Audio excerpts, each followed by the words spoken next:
Look, guys. Look, I'm wearing a shirt, okay? But maybe. No, we're all. Well, yeah. I mean, I'll go video. Um, just because someone's got to do it. Um.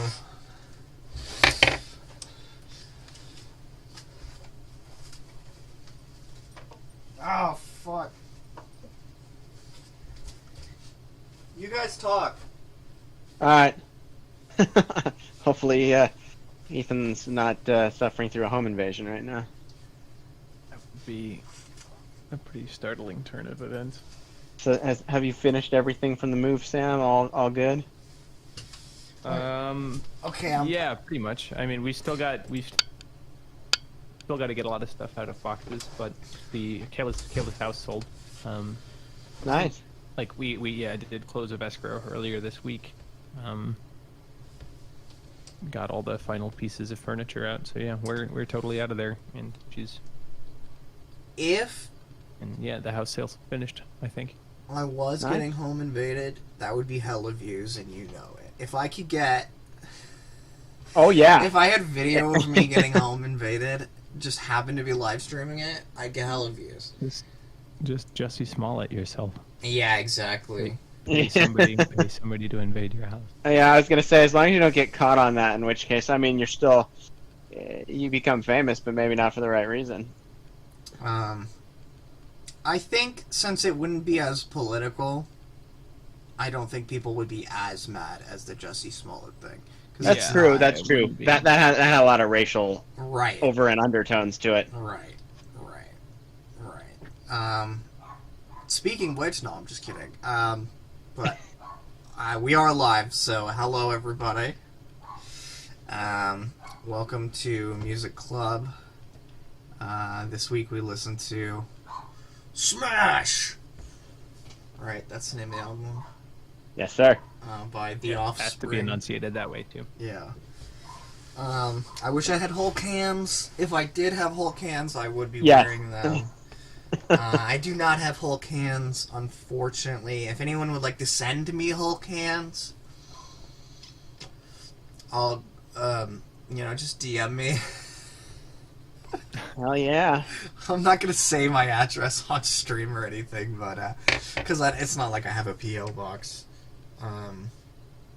If we ever get popular, I'd probably get a PO box, but I'm just imagining the poor postal worker trying to cram Hulk hands into a PO box. They usually leave that at the desk. yeah. Having had a PO box before, sometimes they just leave it up with the Yeah, The counter. I would like to imagine they would try though. Hulk smash. Yeah. It's smash the PO box open. Fucking, I mean, there are lots of like internet people and stuff who have people send them like relatively large packages and stuff. Oh yeah. So I'm sure, maybe, I don't know. I've never had a PO box. I'm sure Although- there's like a larger kind of them, maybe, where you can I'm- get bigger packages. I don't know. I'm thinking of a UPS box because actually with the PO box, there's a lot of things you can't ship because there's no signatures. There's no one. It does have to go in the box. So yeah, that can What become they a challenge. say, It is easier to get Hulk hands through a mail slot than for a rich man to get into heaven. Yeah. Agreed. Agreed.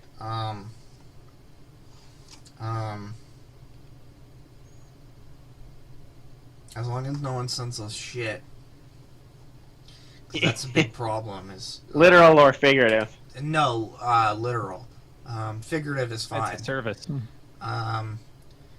In there are a lot of YouTubers and stuff who do like mail have that problem of people sending them their own feces.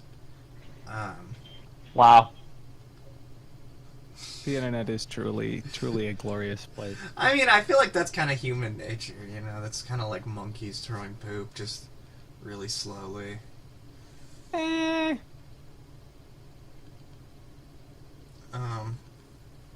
Well, speaking of throwing poo, Smash. This album was selected by Brian. Would you like to give us some spiel, Brian? Certainly. So, I picked this one for a few reasons. This album is actually considered one of the best-selling indie albums of all time. It's difficult to track because in the US, Billboard didn't track until about 6 years later. But it's still the greatest indie selling album in France. Okay. I've tried to figure out, maybe there's a lot of road rage or self-esteem issues. I don't know. yeah. I'm not sure why, but apparently it really resonated with the folks there. It's also, one of the interesting things about this album is the lead singer, Brian Dexter Holland, received his PhD in molecular biology 4 years ago. You don't get a lot of rockers who actually have that level of intelligence. Right. When like their Brian bassist May? or something, a gynecologist. Who? The Twisted Sister guy? Oh yeah, I think I did hear that actually. So it's one of those things where in interviews that I had seen with him, where he said, they made it big as he was approaching 30. The band formed when he was 20, and this was the album that really made it big for them in the early 90s. And he had that choice of, do I stay with music or do I go and use my intellect for the more traditional job instead of the job that you don't think of as where somebody goes that can get a PhD. Right. And obviously in his 50s or approaching his 50s, he went and finally finished up, got his PhD in molecular biology. So it's always nice to see that somebody can make it that successful and also still follow their academic career to be able to make it successful as a indie artist in the 90s when that was not common at all. Right. Outside of punk and rap, you didn't have a lot of indie labels that were making it big in that decade. This was before streaming services, where before it was much easier. It was incredibly easy to start your right. own label. Right. Yeah. So and it also shows that that sticking with what you love to do, because obviously they were doing this for 10 years before they happened to have this hit album, and it's just an interesting mix of sort of not what you expect from somebody with a PhD in molecular biology. Right. You don't think of listening to this kind of punk. Obviously, as a band, there was more social commentary in their later albums, but this was more very traditional-esque punk. They were one of the big 390s, part of the pop punk, although I'd say they were the least poppy of the three big ones.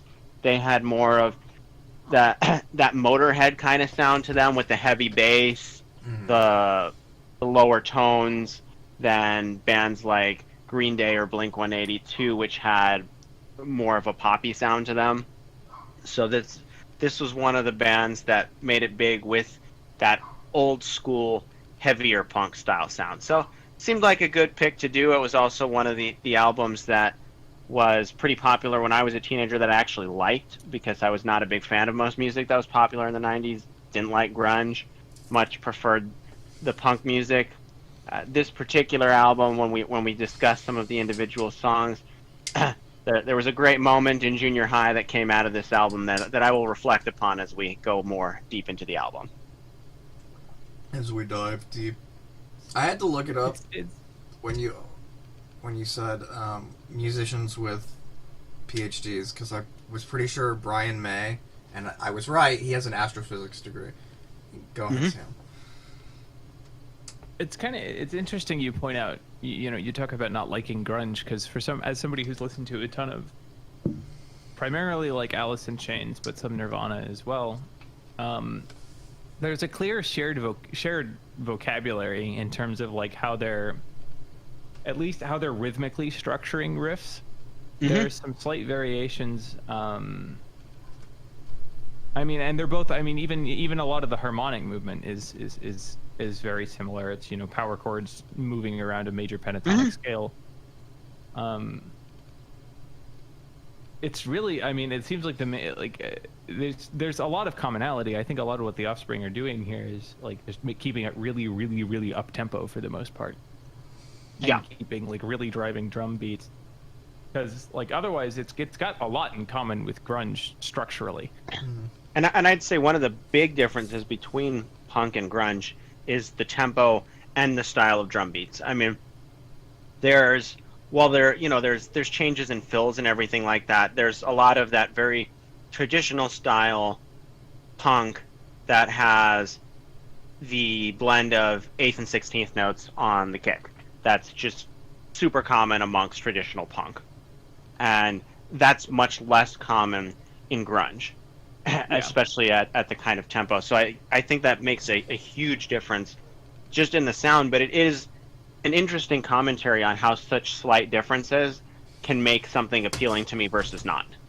Right. Yeah. And like even vocally, there's a lot of I like his delivery is a lot like Kurt Cobain's. Again, higher tempo, different. I think different emotional quality, but in terms of like the general like just formation of words, like kind of slack pronunciation, the kind of side or like achingly screamed delivery is sort of.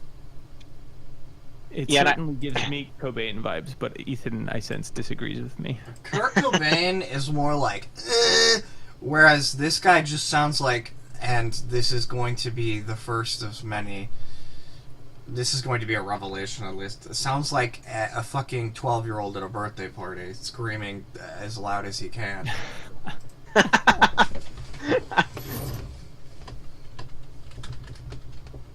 I still think, again, but that's like basically, you add a lot more breath support to Cobain's delivery, and this is kind of the sound you get.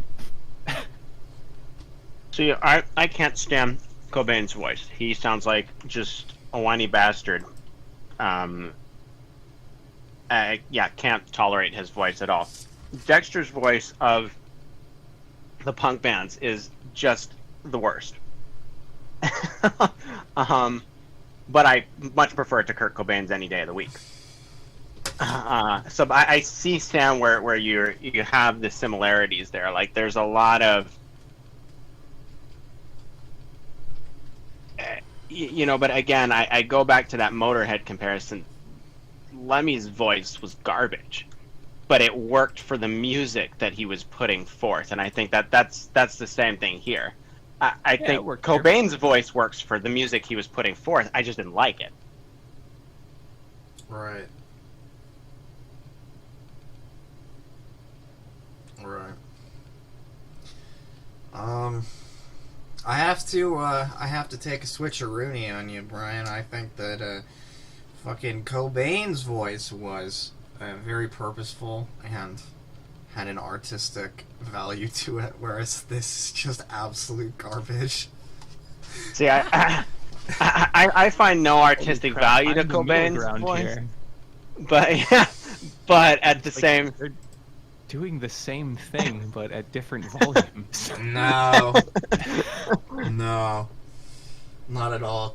Kurt is really intentionally inflecting his voice to sound bad, right? Like, to sound. I think that's happening here too.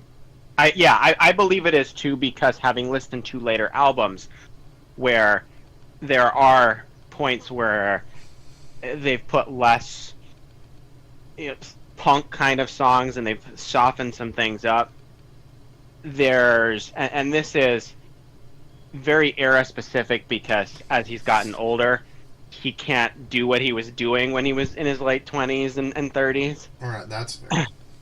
But there's definitely an ability to sing. So I do find that this is purposeful, having listened to later albums. So I agree with Sam in that sense. And I think I agree with both of you that it's purposeful for Cobain as well. I just, that so that's one of the aspects of grunge that I dislike is the whinier aspects. So the only grunge band I ever really liked was Pearl Jam, and they were a much like Alice in Chains was dark. Pearl Jam was more upbeat. Yeah. Nirvana was a little whiny. I like the upbeat, and that's again one of those differences between punk and grunge is Pearl Jam definitely went more to that upbeat side of grunge, even though their aesthetic and the way they presented themselves was very grungy. It had they formed in the 80s and been popular, we would have just called them hard rock. All right. Pearl Jam is like the Leonard Skinner of grunge. Southern grunge. They got that southern sort of feel to them. Yeah. Yeah. Plus, they're like they are now, I think, the only major 90s grunge act with a surviving leading man. Yeah. Yeah. Yeah, he played at the Games Awards not that long ago, remember? I mean, and you know, Cornell's dead, Wayne's dead, Staley's dead. When I saw Eddie Vedder at the Rock and Roll Hall of Fame, he was joking about it, and it was still funny. Where he was like, the band thought I was gonna fall off rafters and kill myself or something during the early days because there's pictures of him doing this crazy, stupid, dangerous shit that he could have gotten himself killed when he was younger. Not because of some of the reasons we lost our other grunge leading vocalist. Drugs. This was just from Suicide. recklessness. Yeah. A great deal more intentionality in the other. Yeah. Well, Yeah. from what I remember, well, I don't want to go into that too much. Yeah.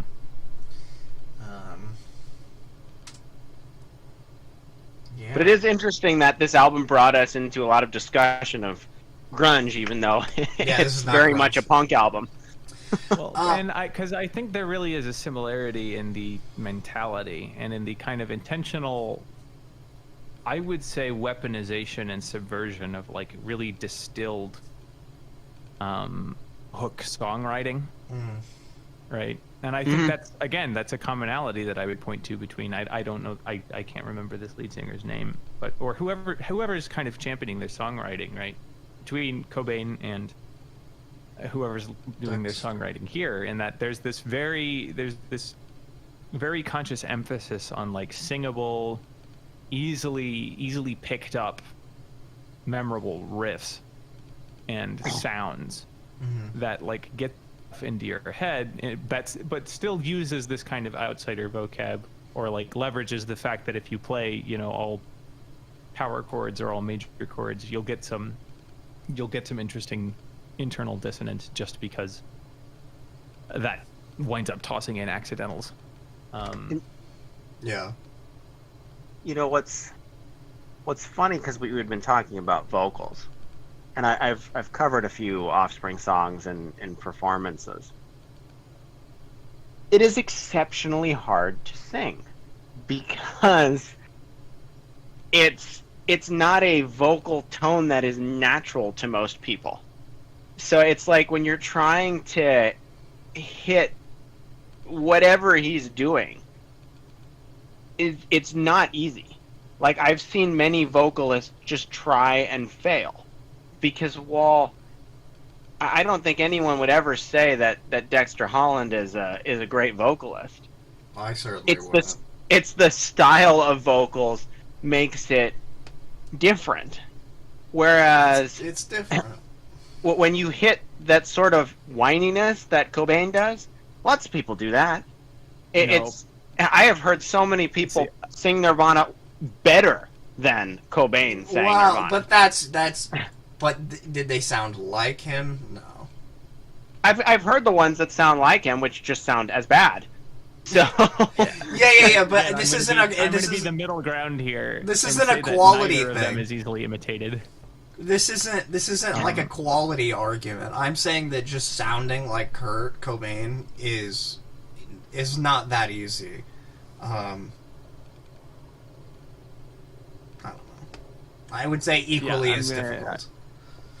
I will be the middle ground again and say, yeah, I think they were both leveraging what was unique about their voice boxes in a way that makes them very difficult to imitate. Yeah. Successfully. I mean, a lot of I people- agree with you that they're both. When people try to sing like Kurt Cobain, it is this sort of thing that it's like, dude, just make the song your own, because like nobody's gonna sound like Cobain better than Cobain did. So I think it is better when people, and I imagine, you know, it'd be interesting to see what would happen with Offspring covers if people stopped trying to sound like Dexter, and focused more on like singing it in their own voice. Because I would almost be willing to bet that that's what each of these artists would have preferred anyway. Given the mentality that they're creating from. Yeah. And I mean, obviously there is a, you know, we're in the very same era. So that there is, there is that. Yeah. This Definitely was the, in the nihilistic zeitgeist to sort of intentionally distort your own voice through biological means, right? Just by you going, you know, instead of like some kind of electronic processing. Well, and actually, when you think about it, I'm gonna get weird with this. When you think about it, that actually, it leaning into and embracing that is this sort of like ultimate, like embrace of the performativity that people were starting to get fed up with and feel confined by in the 90s. Because like, I will forever remember when I was first going through voice training. My teacher basically pointing out that it's like men, as soon as they hit puberty, start artificially pitching their voices down, and it creates this vocal fry and that exact distortion, you know, that exact like kind of noise that you hear in both Cobain and Dexter's delivery.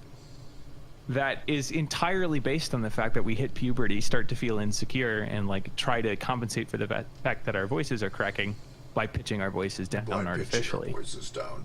We all sound like. Have you heard of Corpse Husband? yes, I don't know why I've heard of Corpse Husband, but yes, I have. He has a voice like this. It's like super deep and super vocal fry, and there's lots of like girls on the internet who are very wet about his voice.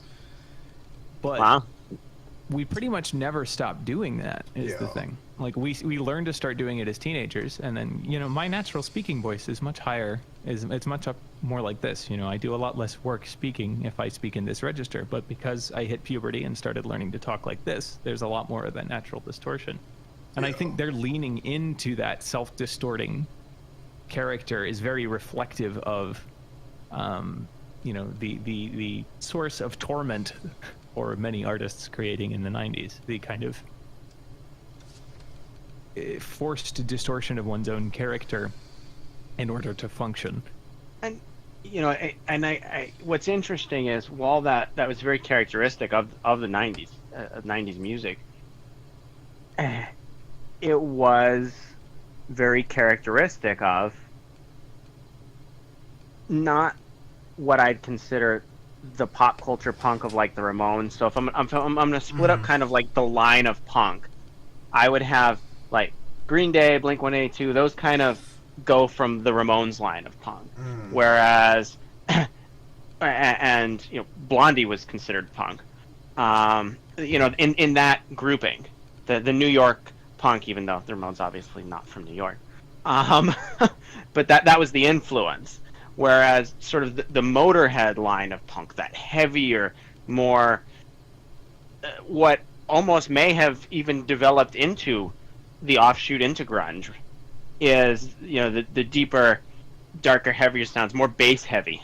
Right. Which is where I think the Offspring comes off. And it's interesting that, you know, both became popular in the 90s, even though they really originated in the 70s.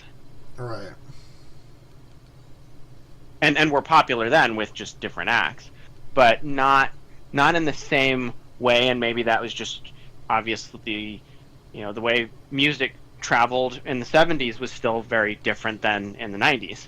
You know, we were up to CDs. Things were being produced much more quickly. Sound quality was obviously much different than on vinyl and moving into cassette tapes. Yeah, worse. TV killed the radio star. Yeah. Worse. Sound quality was down in the 90s. Just cassette tapes sound better than CDs. I mean, yeah, that is true. CDs are So just yeah, I think all those factors, obviously the prevalence of MTV going into the 80s and 90s, and I was thinking about that as well as everyone watched, well, at least in my generation, watched MTV when you were a teenager. Mm-hmm. And there's the same thing for the generation in the 80s. When you were a teenager, that's when you watched.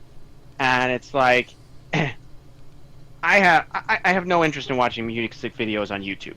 I'll watch concerts because I can't get them anywhere else. Like, if there's a good quality recorded concert, I'll watch that on YouTube because I can't get it anywhere else. Music video, I'm like, I don't want to watch a 4-minute video on my phone or sitting on my computer. It just doesn't work for me. You don't want to watch the latest Travis Scott music video? I don't even know who that is, Ethan.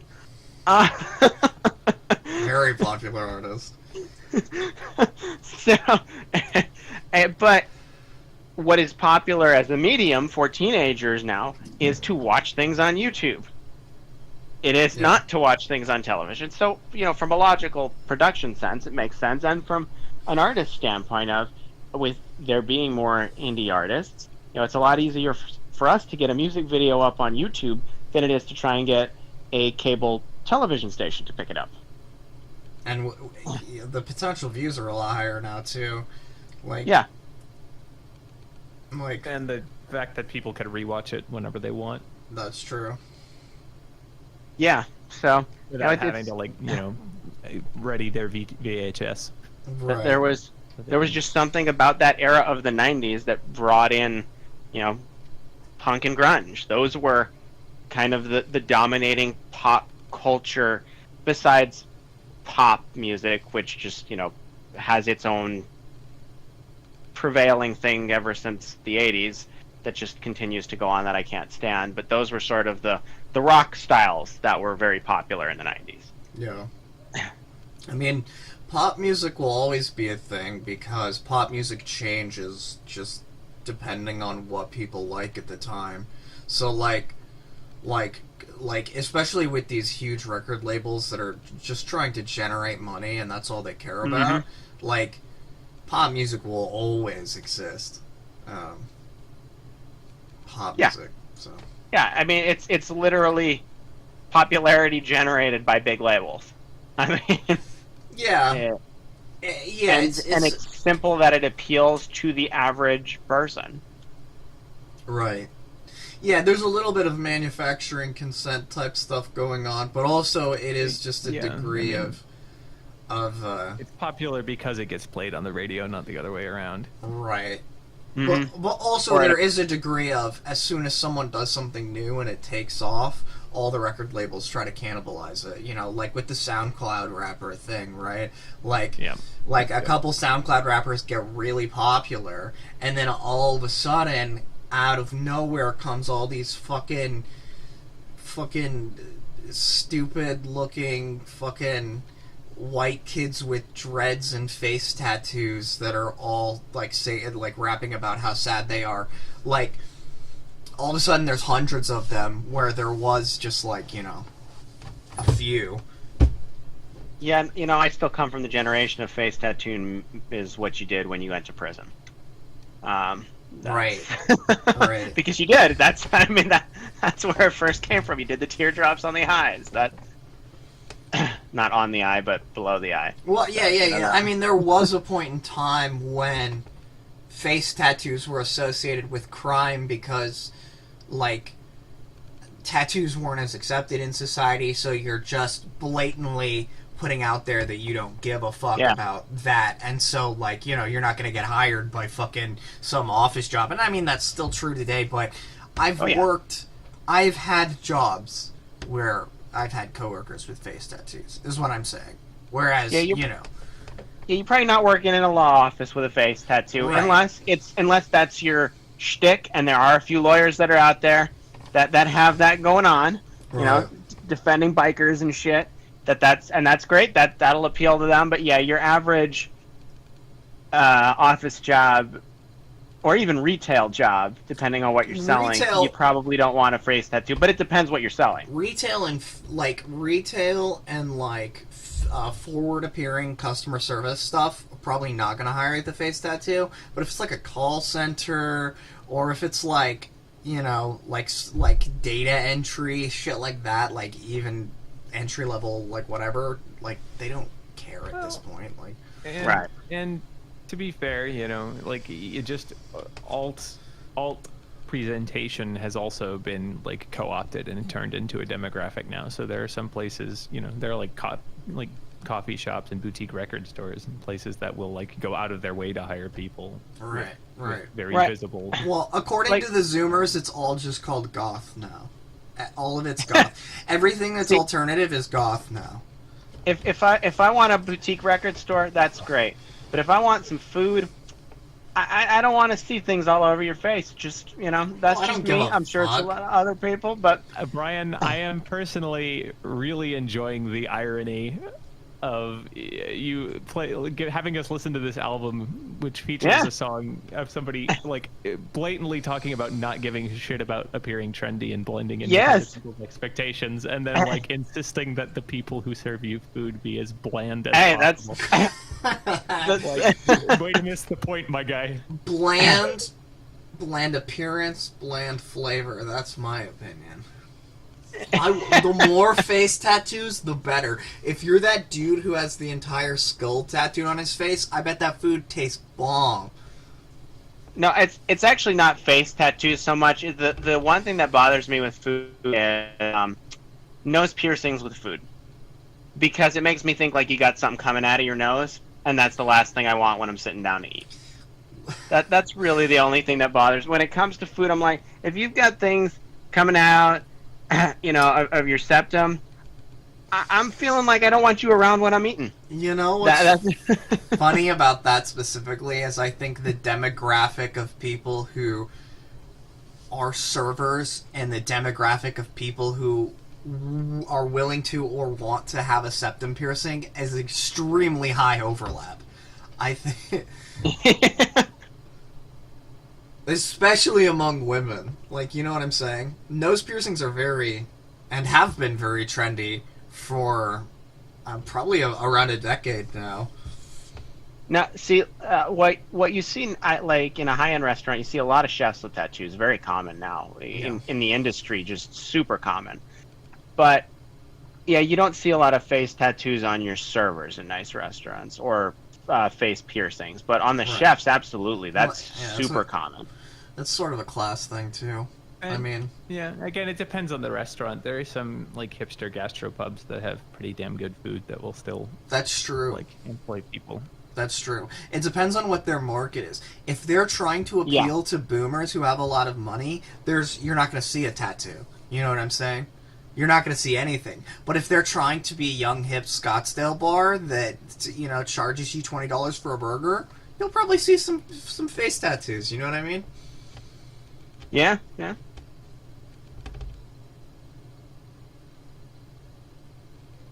Okay. So anyway, the music. Yes. You know, that's. I felt like this album would also be great for discussion, and it did not disappoint. Okay. So, Sam, what is your how much Offspring have you listened to in your lifetime before this? Consciously not much, but listening to this album, I was like, I have heard at least half of these songs. Numerous times. God, they get used in film scores a lot, like in TV shows. And just, I think they get, you know, during the very limited amount of time I've spent listening to the radio, I guess. they've come And up you're quite a friends with bit. James. So I've James heard. really likes to play the Offspring. That makes sense. Yeah. But yeah, I've heard probably half of the songs on this album before. And I mean, some of them are just like super iconic. Again, I swear they get used in media a lot. I assume because they're invoking that vibe. It works well for characterization. Yeah. Yeah, I mean, it was obviously an extremely popular album, so Yeah. there's a reason. Number one in France, baby. There is a reason why it still sees a lot of play, because for my generation, I honestly did not realize how popular. This is not my favorite Offspring album by any stretch. I think they did better things as they matured a little bit as a band, but it is their most popular, and it is the one that's iconic to my generation. So it's played all over the place. Yeah. Yeah, I have also heard a good amount of these songs. I have never gone out of my way to listen to The Offspring before, but as this will be a surprise to no one, I really don't like The Offspring. I never have. Is it the vocals mostly, Ethan? Oh, he's just so out of key. And but also, it's not just the vocals. Very, very pitchy. It's not just the vocals, and we could get into this more. The guitar riffs are repetitive. The bass is actually pretty good. The bass line is good. They liked it. They have a lot of like stupid, like catchy choruses. Just the song structure in general, I just don't enjoy. Combined with just horrible vocals. Just, like, I get the appeal. I get the punk appeal. But they, like, as someone who sings, see, this is, like, the kind of sing-along drunk in a bar for someone who is not, like, but, like, me, I could never sing along with this because he's not even singing in the same key as the song. You know what I'm saying? Yeah. And that's one of the interesting things where if I want to listen to someone cover The Offspring, I want to listen to them for The Offspring, and it actually makes it very challenging because, like you said, he's doing his own thing, right? And the thing is, if you try and sing it better, it doesn't sound good because the songs aren't good. You know. Well, you're not a huge punk fan though, right? I mean, like you're not this kind. There's of not punk. a lot of not this kind of punk.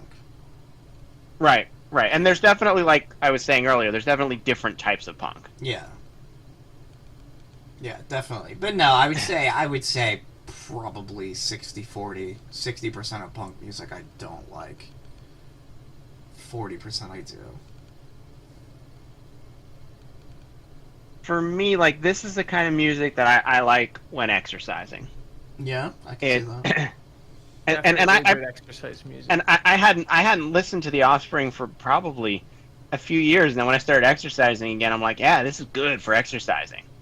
You know, it's not it's not something I would listen to normally on a day-to-day outside of, you know, there was this was interesting things I talked about as we talk about the music in generations. There was kind of a resurgence of punk in the 2000s when W was president, and it was a lot of anti-war stuff that came out. Green Day had American Idiot, Offspring had Rise, Fall, Raising Grace. You had Rise Against, that every album that they released was, all had a political statement to it, and numerous others that came out that really had that political statement in the 2000s. But we didn't see that resurgence as much with Trump, and you'd think that would be the greatest time to have punk bands doing that. Maybe that's just because that's not the type of music that people wanted to listen to at the time. Well, that, and I will say, like, just working from my, like, obviously I'm not a punk musician, but, like, I do work on music. I will say, at least in my personal decision making and in the decision making I have inferred from, like, a lot of the musicians I look at YouTube, it's just like giving the dude more attention is just not worth it. Yeah, I think, like, that might have been what it was. The more you say his name, the more he grows. So I think expressing a lot of discontent and, like, unpacking what led to Trump has been done, and a lot of that stuff has and kind of from the side. It's the sort of thing where like he was a monster as much created by mainstream media criticism of him as, if not more, Sam. If not more, as by his own base. So like giving him, it was the sort of thing where like there was nothing new to say about the fucker, right? Yeah. So why would you bother? It would be this kind of cheap shot, hackneyed thing to do. And when I've heard a couple people who went for like the best tongue-in-cheek thing I've seen was fucking Andrew Huang remixing, basically building a track out of Trump sniff samples. Like that's a great way. That was a really great way to go about it, because it didn't require any like already played out like verbal criticism. It was just highlighting his innate absurdity as a figure. So but, like, in general, I think that's why that dearth has been there, because there's nothing fucking new to say about him. I agree with everything you said, but because obviously, especially in the early stages of W's presidency, you guys were pretty young, and it's interesting because of how bad Trump was. People forget how bad Bush was, but when you watch TV shows from that era, because I have some of my favorites that were out then that I'll watch in the evening when I'm going to bed, because it's a good way to go to sleep, is shows I've seen 100 times. I don't have to pay attention to it. Is I was reminded of when I had watched one this last summer, just how awful Bush was. And we had it for 8 years. And yeah, it pales in comparison to Trump, but at the same time, Bush didn't have the pop culture figure status that Trump had. Right? So, and I think that's where what you're saying, Sam, comes in even more, is that Trump is just constant. He was ever present in everything. So it wasn't just the stupid shit that he did, and the fact that his incompetence killed millions of people last year. It was that he was just ever present. He was omnipresent in everything. Yeah. In all aspects of pop culture. That, yeah, I can see what you're saying, where artists are just like, no, he's everywhere. Whereas Bush wasn't an artist. We're trying to bring his incompetence and everything he was doing into more of the mainstream. Right. Yeah. There was much more to, and I also think there was a much greater perceived allegiance between, like, in general now, I think, at least like politically, most politically engaged artists that I see kind of understand that neither end of the American political spectrum is their friend. And so like participating and picking a side in that conflict, and I don't mean in a way that's like, you know, like, man, you just shouldn't vote, because like clearly Trump was the far greater of two evils, but like, yeah, I don't know that I'd consider Joe Biden an evil in this scenario, Sam. Not even do we close. want to get into this conversation? Cause we can bypass that. Because we can, but I think it would prod.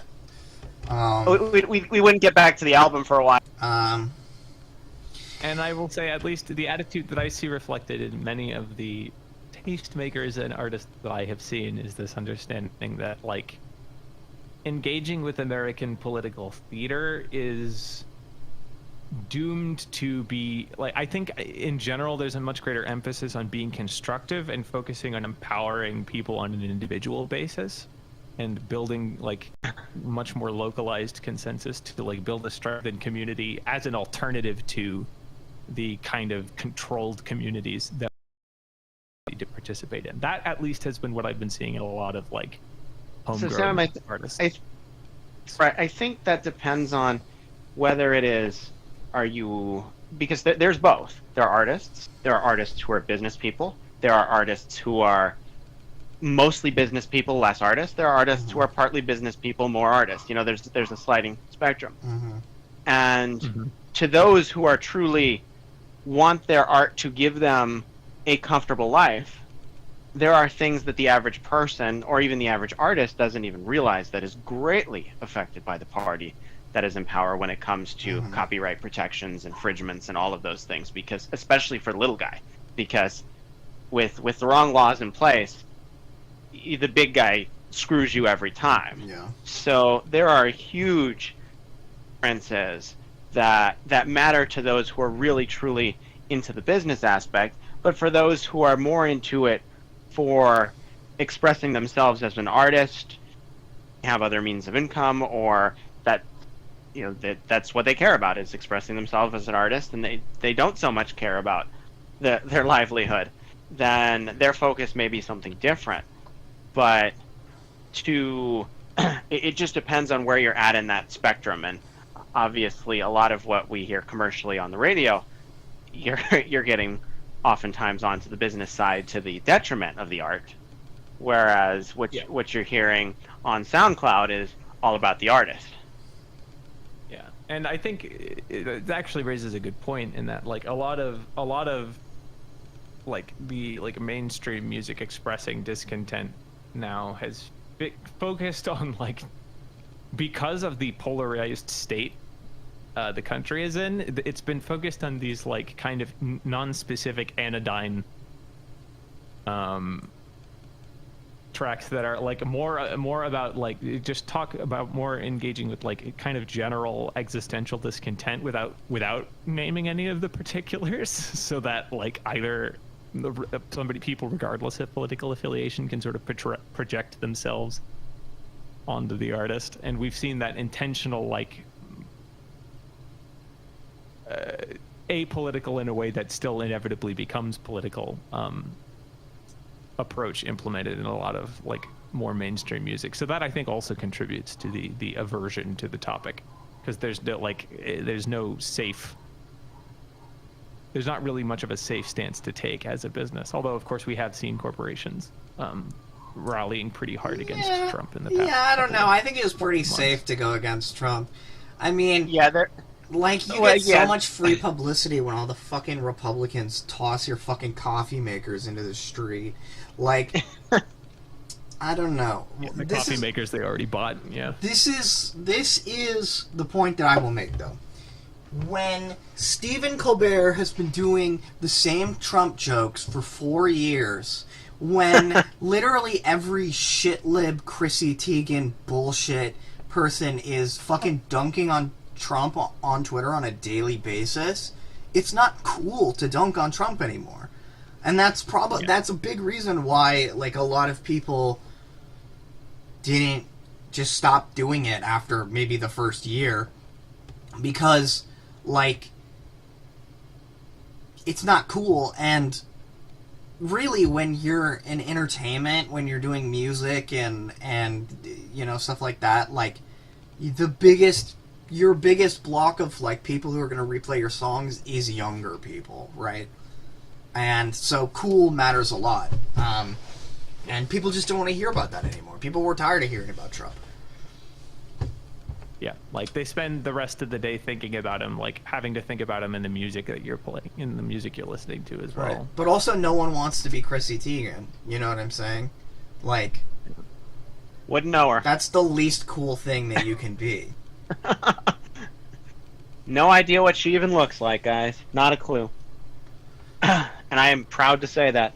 Yeah, but it's not even just Chrissy Teigen. It's all the fucking stupid fucking pseudo-celebrities on Twitter that have 1 million followers. You know what I'm saying? Like, the fucking... Like, what's great is I wouldn't know any of them either, Ethan. Alyssa Milano. That's a good one. You know who that is, right? Right. Which, yeah, her popularity predated the existence of Twitter. Right, exactly. And she's not popular anymore, but she has a lot of followers on Twitter, so she thinks her opinion matters a lot, so she's constantly tweeting about shit. Well, she has the advantage of being one of the 2 women to fight over, the Me Too movement. They were the 2 that her and her former co-cast member were the ones that coined that phrase. So that's her popularity. Right. Is the fact that she started a social media and social movement by posting something, and that's her new claim to fame. And the fact, I don't want to get into this too much, although the fact that they had a huge fallout over who was the founder of Me Too kind of is so, it's so like, oh, we don't care about the impact. It undermines the movement. Yeah, exactly, the impact that the movement has, or what the movement's message is. We care about the clout that comes with having started something. All Like, about that social capital. Yes, that's been my whole fuck issue you, with the entire. Alyssa Milano and the other person. Fuck you. It did some great things for society, but by the same token, it also exposed continuing issues that we have, which is that you've got two women who were formerly cast members fighting over who said it first, because that somehow matters more. Right. Instead of getting people's voices heard and shit. Back to the music, boys. That's the real punk. See, and that's what the real punk is talking about. Is Alyssa Milano. Who gets cred? I would say self-esteem does its job talking about issues with women.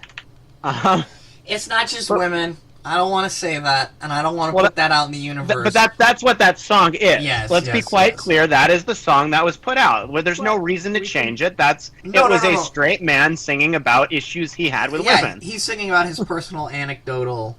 Yeah, that's what the song is. But I don't want to equate clout chasing with issues with women. You know what I'm saying? Yes. Men do it too. Let's be clear. Yeah. Yes. Because clout chasing knows no boundaries. And you know what's funny is the two most popular songs off of this album, which are undoubtedly Self-Esteem and Keep 'Em Separated, Come Out and Play. Yeah. I never liked when they first came out. I thought they were the two weaker songs on the album. They were the ones that definitely hit by far the most popularity. I mean, the amount of radio play those two songs had, or video play, was extremely high. They're catchy, and yeah, they have a lot of hooks that are. There's a reason the album did what it did. Right. And it's largely on the backs of those two songs. Yeah, absolutely. Ugh. Just had some coffee acid reflux. That was nice. Yummy. That's never what you want. All right, let's get into some of these notes. Yeah. I think you have something. Go ahead.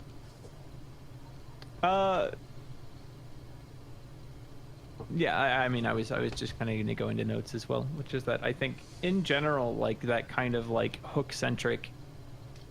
I think the two songs that performed the best, I do think, were like the most streamlined in terms of that, like, we're going to write something, you know, it's something that like really captured the essence of what was making earworms work at the time. And I will say that I think they were still written with like a lot of genuine feeling behind them, but like they were expressing them, they were channeling that feeling through a very, just something that like really was leveraging the like the pathways, the established pathways of like to accessibility and like singability, and at least in terms of like something, a line that you can easily get stuck in your head. It is the sort of thing where like realistically, when we see stuff get more see riffs and lines get more complicated than that, once it's past a point where a person can sing it, it becomes exponentially less earwormy, right? Yeah. Like we can't, like a lot of people would be hard pressed to like audiate a cluster chord. Right. Well, but a melody line is something we can all, for the most part, sing. Not to be pedantic, but I don't think anyone can audiate a chord. Yeah, they can. What the hell do you think? Not like sing. I mean, well, there's one woman recorded who can sing a chord, 3-note polyphony, vocal polyphony, but she is an ex-woman. Yeah. An ex-man. Yeah. Not X as in former X as an X-man. Yeah. As in a gifted individual super mutant. Yeah. But yeah, like hearing chords in your head is totally doable. Yes. Okay. Yes. Yeah. That's audiation is Oh, hearing in your head. Okay. auditory imagination. Yeah, because imagination is image. Anyway. You hear the dog. Yes.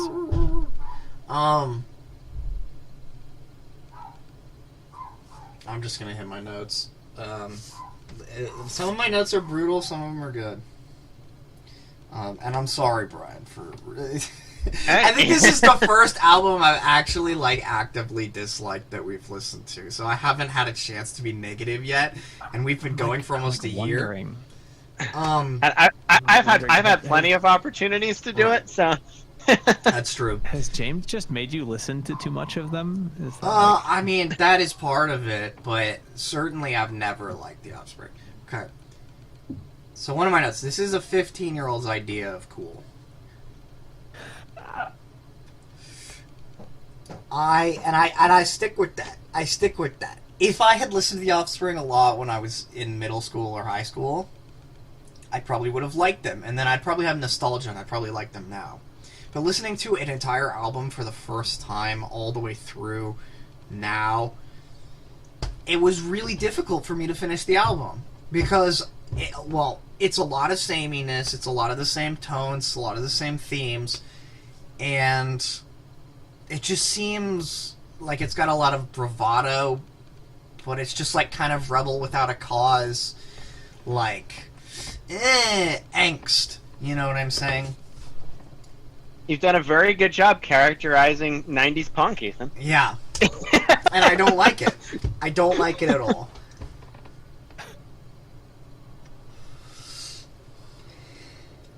So the only reason I'm sure you have other notes, Ethan, but the irony of what you're saying is, I don't necessarily disagree with what you're saying. Yeah. I mean that's always been characteristic of that era punk, and that's why I said this is not.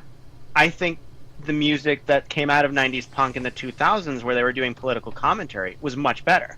This was the unhappy teenager.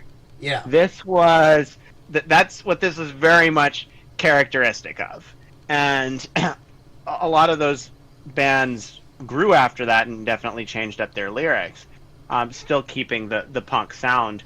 Right. But I don't really disagree. I mean, this is where I will interject my story. In junior high, we were listening to the Offspring in 7th grade, listening to this album. And one of the kids in class was listening to Bad Habit. That's what we were all listening to. And this was in 7th grade. You don't really blurt out those kind of lyrics, nor should you be listening to Bad Habit in 7th grade unedited. Yeah. And when he gets to the point where he just does where he stops singing and just lists and start cursing out, yeah, this classmate decided to sing along with that in open class of about 30 or 40 students. And we were all just like, shit, they're going to know what we're listening to right now. And yeah, he got in a bit of trouble, and we weren't able to listen to music in class. Very much characterizes exactly what you're saying in that example. Yeah. It's a perfect example of what you're saying, Ethan. Yeah, but that's king shit. What he did is king shit.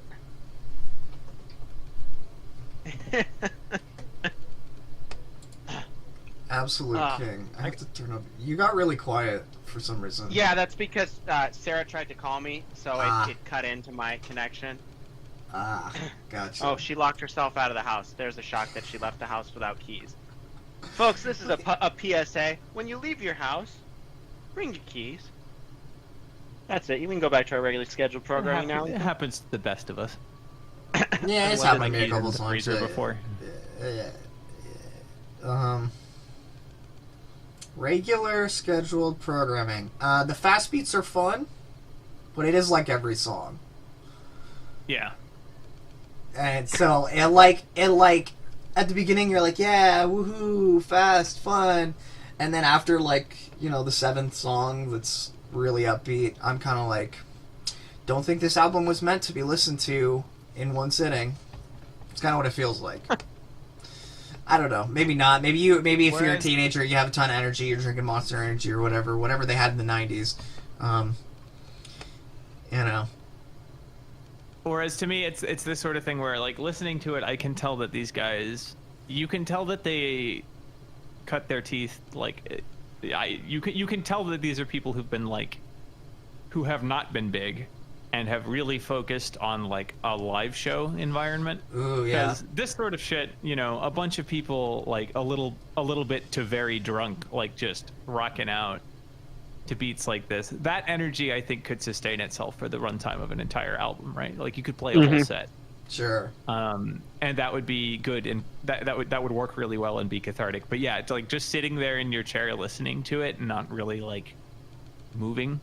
Yeah, and I was exercising when I listened to it again. Yeah, so I think it's very kinetic. It's very kinetic music, and listened to without that kinetic component, it does. You can kind of feel the lack of that element, which is being suggested by the. That's fair. I think that's true of a lot of punk. That's fair. Yep. Yeah, it's kind of built. It's kind of built for live performance with a bunch of mildly to very drunk people. Among other things, probably. Yeah. It's not a show if someone's not selling drugs. You can quote me on that. Put that on my grave. And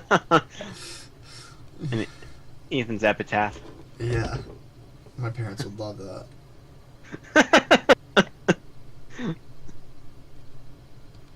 Oh, I did write a note. Admittedly, if the vocals were more gravelly and the guitar was more distorted, I'd probably like it better. And you know what's funny, Ethan, is if the vocals were more gravelly, I wouldn't like it at all. Yeah.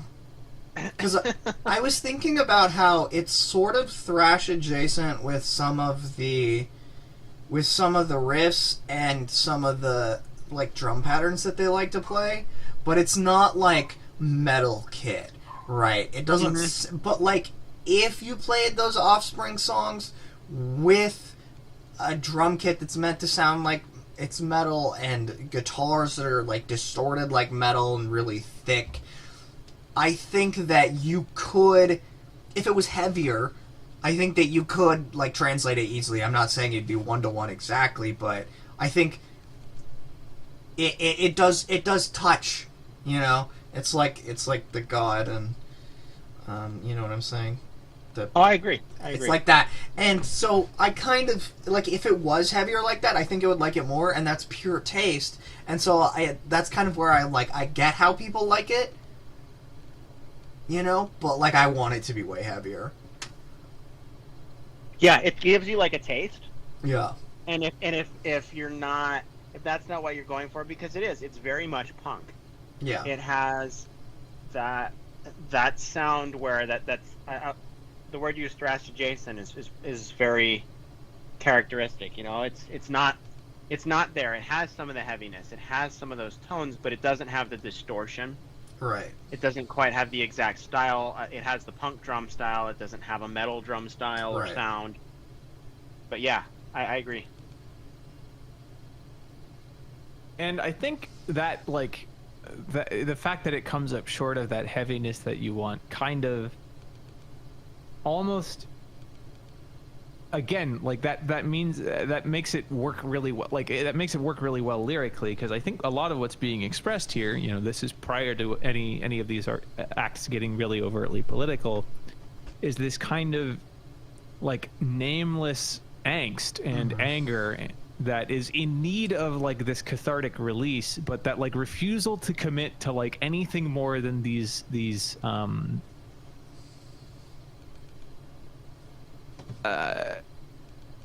I mean this without the like negative connotation that usually comes with it, but these episodic tantrums, right, where that have these release of the energy involved, right? And I think the kind of like anxiety and the fruitlessness, the fact that the sense that it's a stopgap measure, right? Like that this stuff is being expressed and cathartically released without resolving the underlying conflict and source of discontent. That's present in the lyrics, right? We see a lot of unresolved, like a lot of situations that don't have clean resolutions depicted. Right. So committing to that, like capturing that kind of uneasy middle space, that angsty middle space, of like knowing there's a problem but not knowing how to solve it.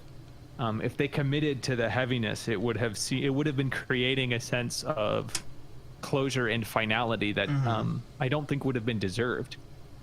So it's and again, I don't say this necessarily in a negative way, but there's an immaturity to it, Right. and that's what's intended. That's often what's intended. And punk music kind of varies from being very political. It's from being a sort of an immaturity with expression, like you said, Sam. There's a catharsis in it, and that's an inherent nature of the type of music. And of course, this punk was very much more on that sort of angsty, cathartic, immaturity, expressiveness.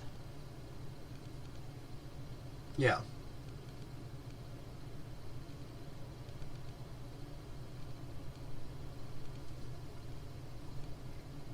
Dead air. Dead air. I was really waiting for one of you to say something. I wasn't sure if you still had another note to get back to, Ethan. That's why. Oh no. I guess I was just agreeing. With this you. is like the essence of my thinking is that this is music that is constructed to function as an outlet and not as an argument, right? And I think that's kind of that might be kind of what irritates you about it, Yeah. Ethan. I know Yeah. you like music that's just vibes as well, but like not this particular vibe, Not right? this and vibe, because yeah. it's just this particular vibe, of course it would elicit kind of an allergic response, because like I think this energy channeled into an argument and a deconstruction of culture can be really productive and cool, and we start to see that in some of the more politically engaged music that would come later on. But as just like a space, again, as just an outlet for a very specific, the emotions that arise from a very specific kind of torn in between state of being. Yeah, I think it serves that purpose very well, but as a result, it's only going to appeal to people who are like in that space, Right. And, like, yeah, Right. Yeah, if there's nothing that's tying you to the music, then yeah, the music doesn't give you a reason to care. You know what I'm saying? And I understand that's very punk, it's like not giving a fuck, right? Right. So like that makes sense for the genre. But yeah, I mean like, yeah. Can I say I really wish that James was a part of this one. Because I would have loved to hear his analysis as someone who very much likes punk music. I mean, he listens to more punk music than I do. Right. Yeah. I mean, the next time you want to put an album like this up, we can try to get. That's a try. That's a Yeah. For anyone that's not a regular though, I mean, I would say the same thing, right? It's like. Yeah, if we had something that we think that they're gonna be more interested in. Right. I kind of hate advertising myself to people. You're like, hey, come do this thing. Let's see. I don't like the mixing. It's very, very, nitpicky. But the way it was mixed was a little weird. At least, no, it's the EQ for the drums on some songs. Just didn't feel good. I don't know. It wasn't satisfying.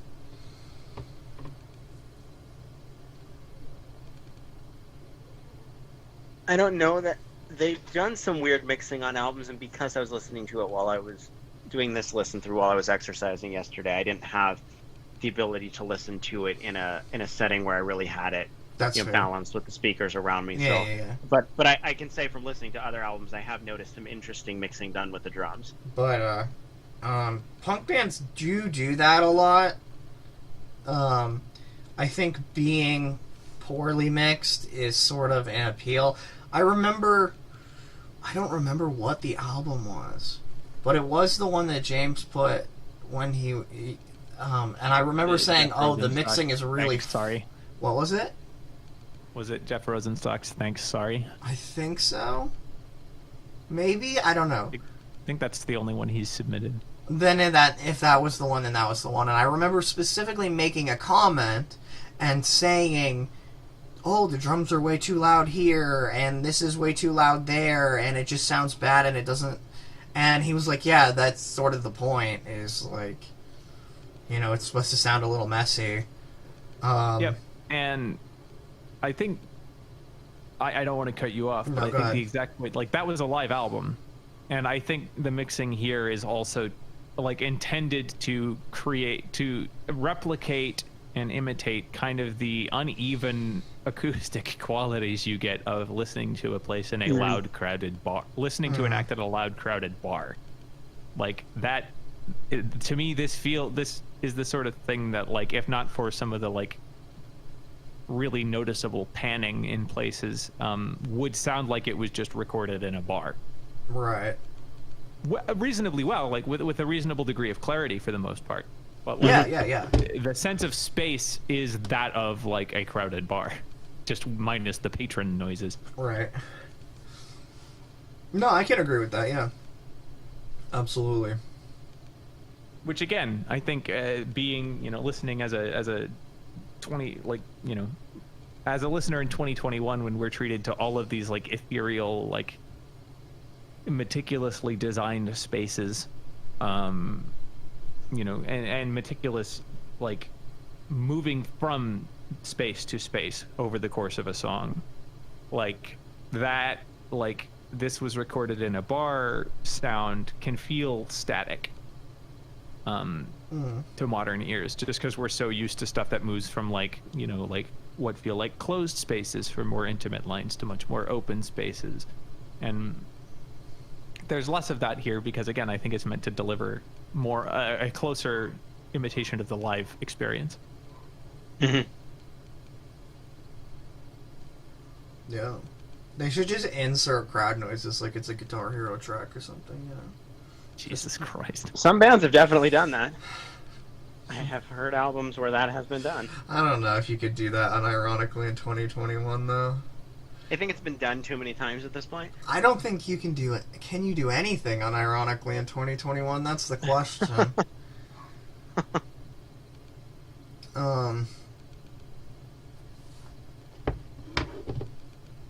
Notes. Yeah, no, I don't have anything else. Yeah, I've definitely hit on most of, you know, the topics that I had from going into this one. Sam? I think I've hit pretty much everything, but yeah, in general, yeah, same basic notes. Tasty bass work. I think his vocals work, but they are very rough and super pitchy in places. But again, I think that's just part of the style. It would be, you know, there are more systems of tuning than the one we are accustomed to hearing. I think leaning into the pitchiness does have a certain effect, right? Like we hear it used in contemporary music to create a sense of unease and off kilter, like an off kilter feeling in music. And the fact that his vocals are delivered that way, I think, does serve the artistic intent, regardless of whether or not it's a matter of regardless of whether or not it's a product of ability rather than intent. It works. I agree, and I will say that achieving your artistic intent does not necessarily make something good. Yep. But good is completely subjective. Right, and yeah. So right, I forget who the fuck this quote is from, but there's some country star who basically out and out acknowledge that, like, in live performance, to bring people in, you know, it behooves you to sing like a little off pitch every now and then, right? It makes people feel more like they can. It makes the music more participatory, right? Yeah. Like, it's the sort of thing where, like, if you were sitting in an opera house and somebody started trying to sing along, you'd be very, very annoyed with them. Yeah, that's true. But yeah, that'd be so funny. Oh god. But like in music that's meant to be sung along to, you can communicate that by writing it and delivering it in a way that doesn't require or imply like an excess of technique, Right. which again is very punk. Yeah. Absolutely. All right. Let's get into ratings. I'll kick this one off since this one was my pick, just to see where everyone's at afterwards. Right. Now we gotta remember the categories. So I'll go in a weird order here. So we'll start with weird factor. I don't think it's weird at all. I mean, it's pretty characteristic of punk. I think this particular album, they really don't diverge from that. So I think I'd put weird factor just straight up at 1 on the board, but not going anywhere. There's just no real weirdness to it. It's taking a very small evolution from a type of music that came out from the 70s. Cohesion. It's because of, I think one of the things that turned you off, Ethan, is it's very similar amongst the tracks, right? You know, it's power chords, short solos, traditional style, verse, chorus, some deviations on a couple of songs. There are a few songs where that does change up, where it gets a little more intricate, but for the most part, it's straightforward. So I would put it at a 9 at Cohesion. There's, it's not a concept album, but it's a very cohesive album. Yeah. There's definitely there's not even any songs that slow down. I mean, they don't even take a break from it. It's just pure punk for every track. Musicianship. I would put, it's not like there's a lot of showing off. There's a couple drum fills that show off. There's some very nice bass work that shows off on occasion. On occasion, the guitar does a few things on the solo, but there's not a lot going on there. I think that the drums and the bass probably show off a little more than any other instrument.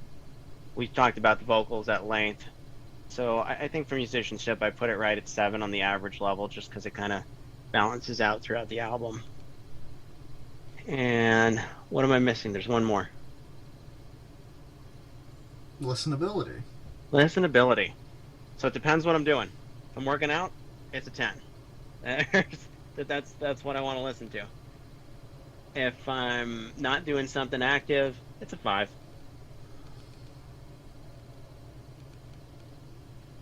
All right. Sam, you should go next. Okay. For me, I think listenability. I would agree. I would agree that like it varies based on context, but I'll just average it out to say it's like.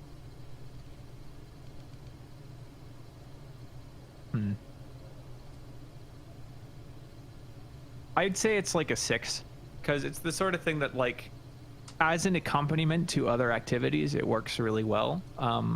I do not think this is the sort of thing that I would feel any obligation. I would even really particularly want to like sit down and active listen to more than once every like couple of years. It is. I think it's something that's meant to be like absorbed through through a more kinesthetic relationship to it, while listening while working out, or by like banging along, or like having some sort of physical outlet, I think. And we could have a long conversation about, I could bring in all of the like NLP, sensory submodality encoding stuff, and talk about like music that's constructed to appeal to a kinesthetic versus an oral, but we won't go down that rabbit hole tonight. But I do think in general, just due to the fairly the fact that it is fairly repetitive, it's the sort of thing that active listening would not be super. I wouldn't be able to do again more than once every couple of years, but I do think it is a massive, as a cultural touchstone, it's absolutely worth taking the time to listen to. every now and then, and taking the time to like make part of a workout rotation, because this was pretty clearly a massively influential album.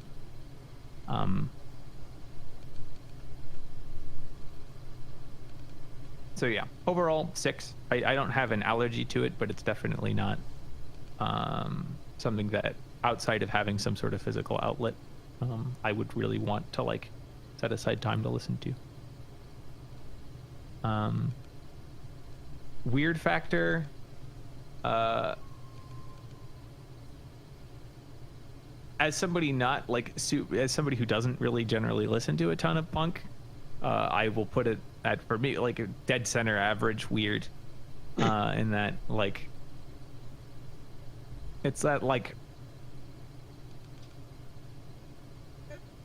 5 weird, in that it's like they're still doing their own thing, right? They're still I think expressing themselves in their own unique voice. It's just that those are very well trodden pathways, right? There's at this point a tradition of like making of singing to a certain extent, of loose vocal delivery and such. For some reason, I've been unable to shut up this entire discussion, and now I'm suddenly at a loss for words. But yeah, I'd give it like a 5 weird factor. Cohesion, yeah, I'd say like a 7. It's clearly, I mean, it's the sort of thing that if they did this whole album back to front as a live set, it would work really well. It has an arc to it. It closes on a note that lets you that like it sets you down. I think the several minutes of silence on the final track are very funny. Yeah.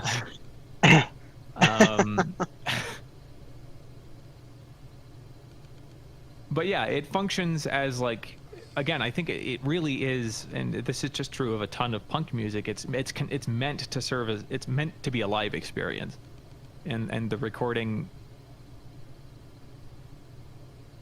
reflects that.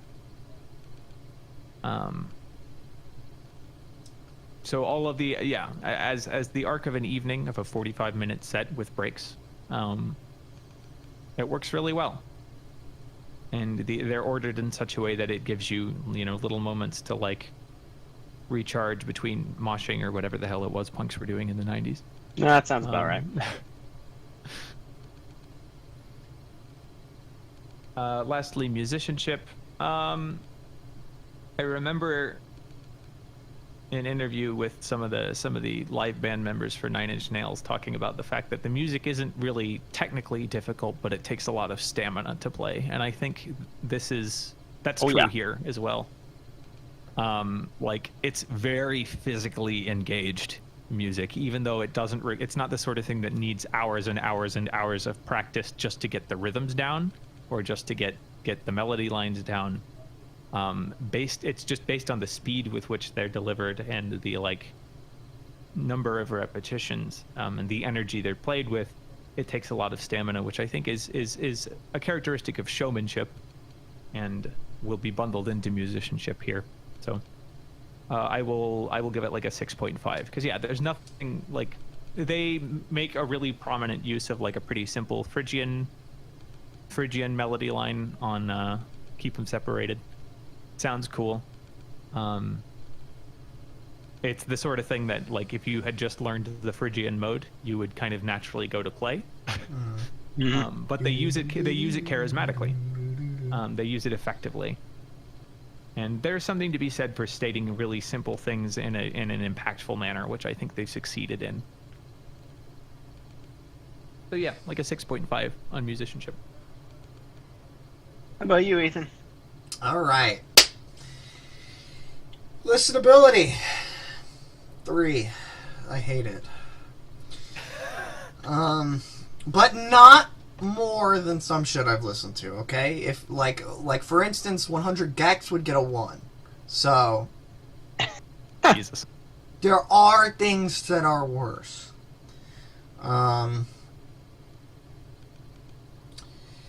Weird factor, I kind of have to agree with Brian. I mean, I wouldn't give it a 1, maybe a 2 or a 3. they certainly have their own unique style, but it's it's not very different from anything else. Um, musicianship, that's tough because I think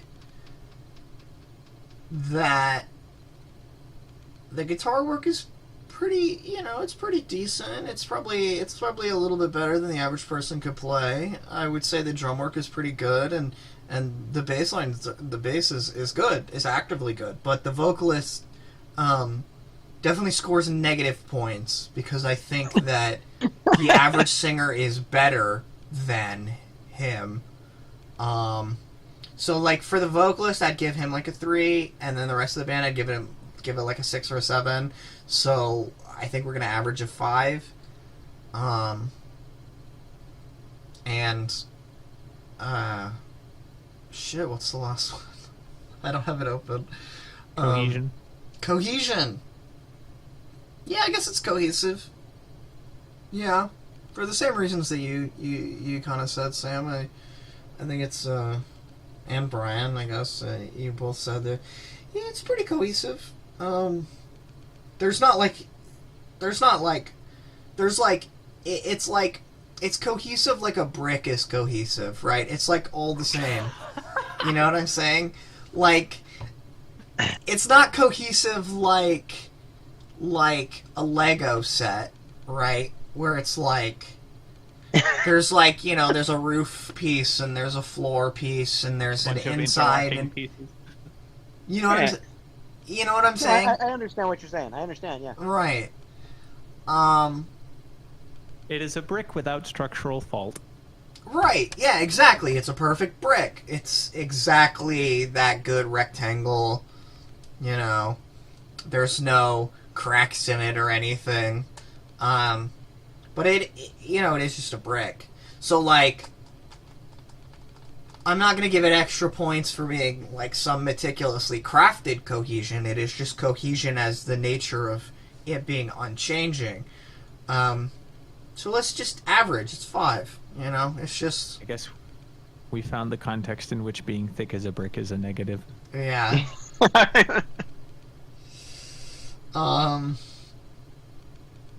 Yeah, so that's them. That's those. Overall, Ethan, you can kick us off. We'll go Okay, over what we did last overall, week. 4. 4 out of 10. I don't That's want to where I listen... give the albums I didn't like, so... Yeah, I don't want to listen to it again, but it is not the worst thing. Okay, it's less than average. I like it less than if I turned on like a rock radio station and this is playing. There are worse things that they could play. For instance, Green Day. But I'd rather hear like fucking Red Hot Chili Peppers or whatever else the fucking rock stations play. Sam, what do you got for us? I'm gonna. The answer may surprise you. I'm gonna go with. I want to say like a 7.5 or an 8. I think it's a lot greater than the sum of its parts, and I think it's a very culturally important album. Like just in the sense that I can listen because I fucking heard it. I've heard like half of these songs in other contexts. And B, just because I can feel the threads that they're picking up and spooling forward, and can sense the influence that they've had on a lot of contemporary acts, right? Or at least a lot of acts that would follow them. So I think it's absolutely worth listening to as like a kind of really, really good crystallization of the early mid-90s like pop punk sensibility that would evolve into the sort of modern incarnation, right? Or at least I think pop punk was probably at its biggest in the mid 2000s, right? But I think true pop, yeah, like a cultural touchstone, and as a part of like understanding music history, I think it's super significant for that reason. And I think they did, just because there's not like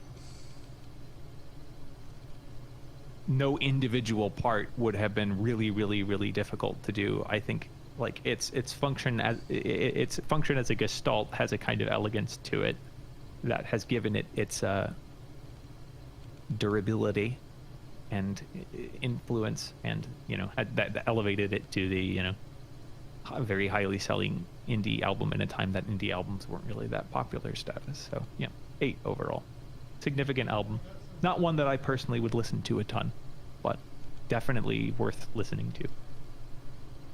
All right. So I would agree with Sam. I'd go with an 8 as well. I think before you came on, Sam, I had said that I think I've only actually heard this album in its entirety probably a couple of times. Like, it's not one that you sit and just listen to the whole album in most situations. But for all the reasons we've talked about, and I think it's an 8 because it does come together as the whole is greater than the sum of its parts kind of situation. And it they were of the bands that were popular in the 90s, they were the only ones that really had this punk style. The others had definitely utilized more of the other punk styles, so that has a uniqueness to it. So yep, I go with an 8 overall. Yeah, and I will say, as somebody who shares Ethan's intense dislike of Green Day, this is certainly like the best. Yeah. This was quite notable in being pop punk that I did genuinely enjoy. Well, I think this is one that they became pop punk not because they were trying to be. Like, they had a sound that they were trying to do that was popular a decade before, and it caught on. And whereas they were in an indie label, they didn't have the big producer coming in saying, let's try and make this sound, let's try and it wasn't as produced as some of the other acts that were more poppy. It just became it because it was popular, which is a little different.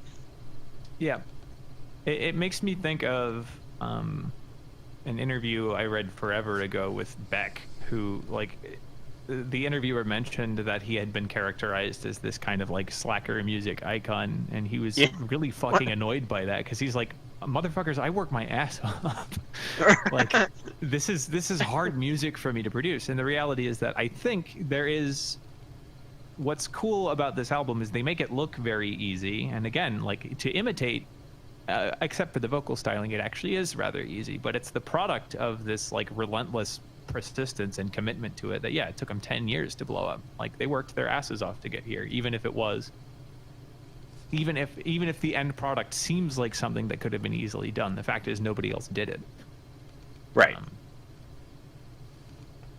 So yeah, even though that obviously Ethan wasn't a big fan of the album, which is perfectly fine, I think it was a good album for the purposes of discussion, because we had a very long discussion over it. It touched on a variety of topics, and I continue to want to try and pick from different aspects of the rock genre that I enjoyed, and I hadn't picked from punk, but I wanted to go with this one in particular because it had some of those iconic notes to it, and being an indie label, obviously I could have picked something that was more political, that but this just had more discussion points.